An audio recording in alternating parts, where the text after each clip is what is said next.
In last video lecture, we have seen zeroth law of thermodynamics, and at the end of that video, we discussed about the statements of first law of thermodynamics.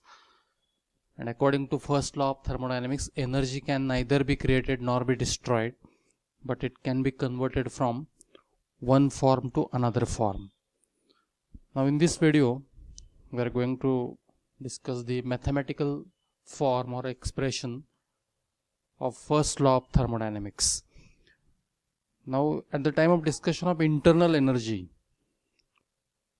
you know that a system exchange energy with its surrounding either by transfer of heat or by doing work, and an energy supplied to the system increases its internal energy.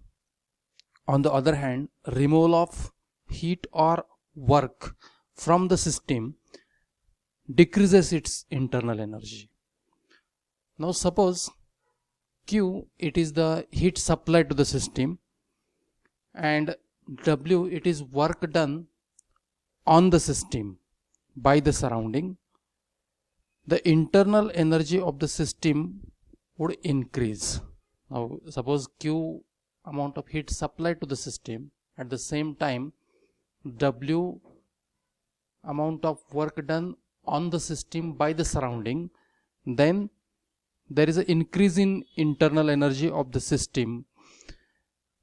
Now the increase in internal energy of the system, it is equal to sum of the quantities of heat supplied and work done by the surrounding on the system, and therefore the change in internal energy, that is delta U, it is equal to Q plus W. Change in internal energy, it is the sum of heat supplied to the system and work done by the surrounding on the system. Now this can be also understood in other way. Now consider system is in initial state, and it has an internal energy U1. Now plus Q, it is the quantity of heat supplied to the system which is at initial stage. Now as soon as Q amount of heat supplied to the system does work, and the work done by the system, it is minus W, and as soon as heat is supplied to the system suppose does work and it reaches to final state. At final state, its internal energy will be different than the initial state. Say its internal energy is U2, and as it does work, the energy in the form of work, it will be minus W. Minus W, it is work done by the system on the surrounding. But according to first law of thermodynamics, energy can neither be created nor be destroyed, but it can be converted from one form to other form, and therefore amount of energy associated with initial state of system must be equal to amount of energy associated with final state of system.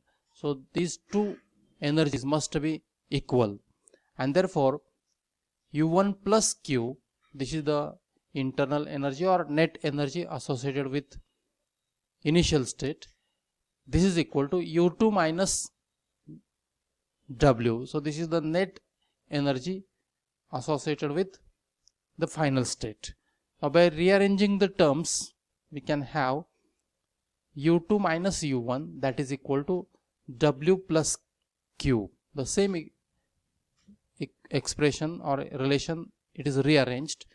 Now U2 minus U1, this is the delta U. So delta U is equal to W plus Q, where delta U, it is the change in internal energy. W is work done. If it is positive, then work done by the surrounding on the system, and if it is negative, then work done by the system on the surrounding. Plus Q, it is heat supplied to the system. Actually this is for the big change or the appreciable change. For infinitesimally small change, it is equal to, or the change in internal energy, it is given by du, it is equal to dw plus dq. So during one step of reversible expansion, the internal energy change, it is du and it is equal to dw plus dq. And again you know that the w is equal to minus p delta v, and therefore delta u it is equal to q minus p delta v. So as w is equal to minus p delta v, the final relation we are getting, that is delta u, this is equal to q minus p delta v, and this is the mathematical expression for first law of thermodynamics. Now next point is first law of thermodynamics for various processes. Now first of all you consider the isothermal process, and for isothermal process you know the temperature remains constant, so delta T is equal to 0, and as long as temperature is constant, its internal energy change also remains constant, so delta U is also equal to 0. According to first law of thermodynamics, delta U is equal to Q plus W, but here delta U is equal to 0 for isothermal process, and therefore 0 it is equal to Q plus W, or Q is equal to minus W. Meaning of this is, for isothermal process, heat supplied to the system is utilized to do work. Minus W means work done by the system on the surrounding. Whatever heat is supplied to the system, that is utilized by the system to do work. Now first law of thermodynamics for adiabatic process. For adiabatic process, Q is equal to 0, means neither heat is supplied to the system or given out of system, so Q is equal to 0. According to first law of thermodynamics, delta U is equal to Q plus W.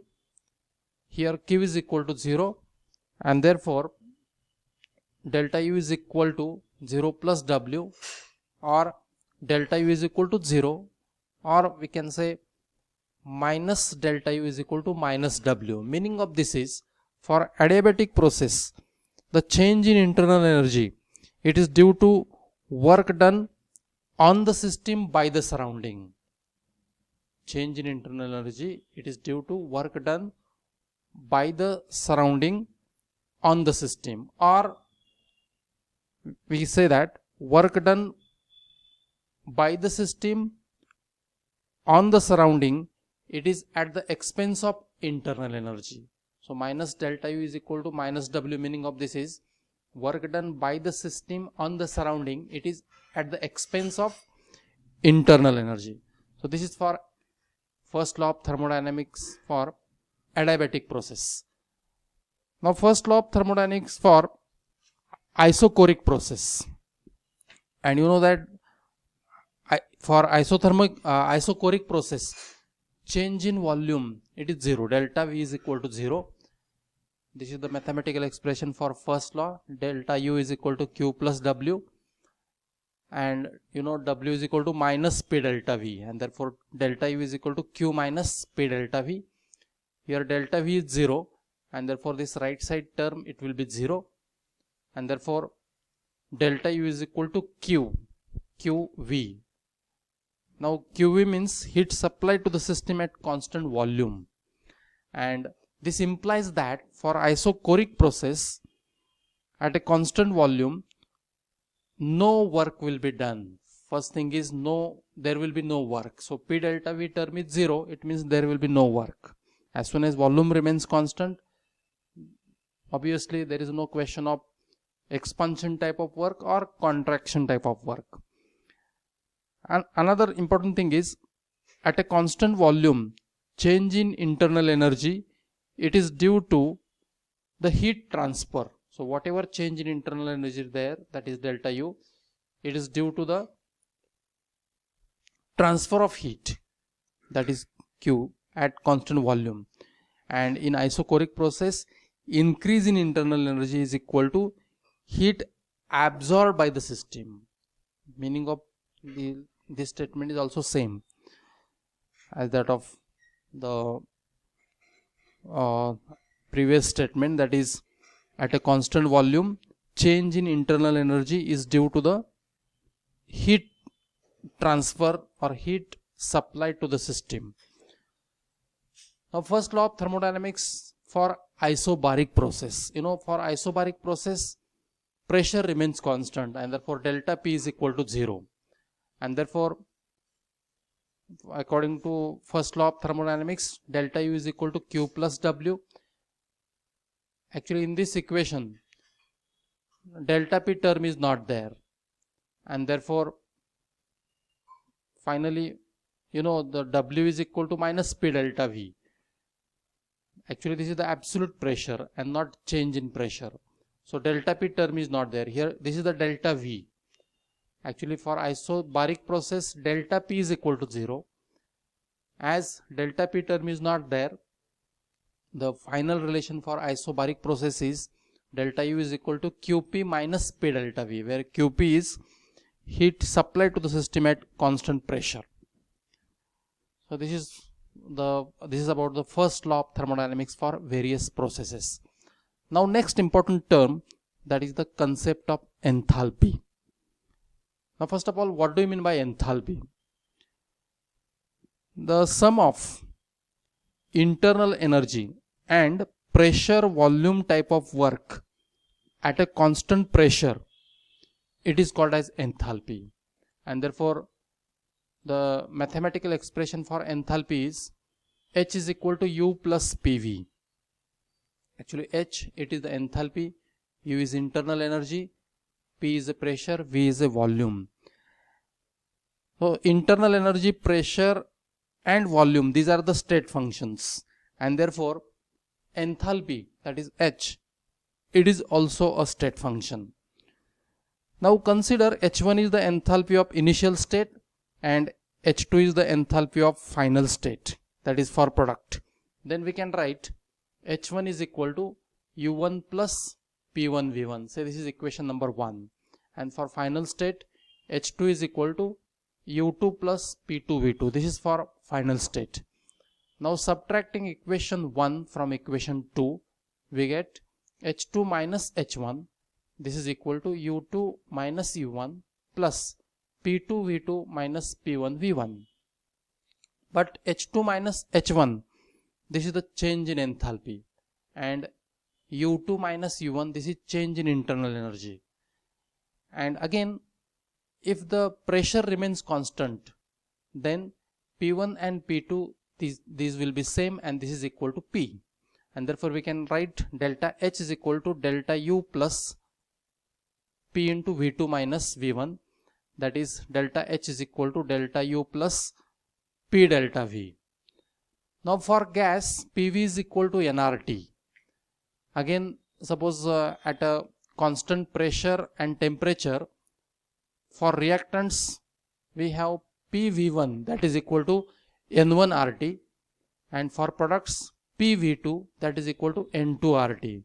Now here pressure and temperature, these are constants.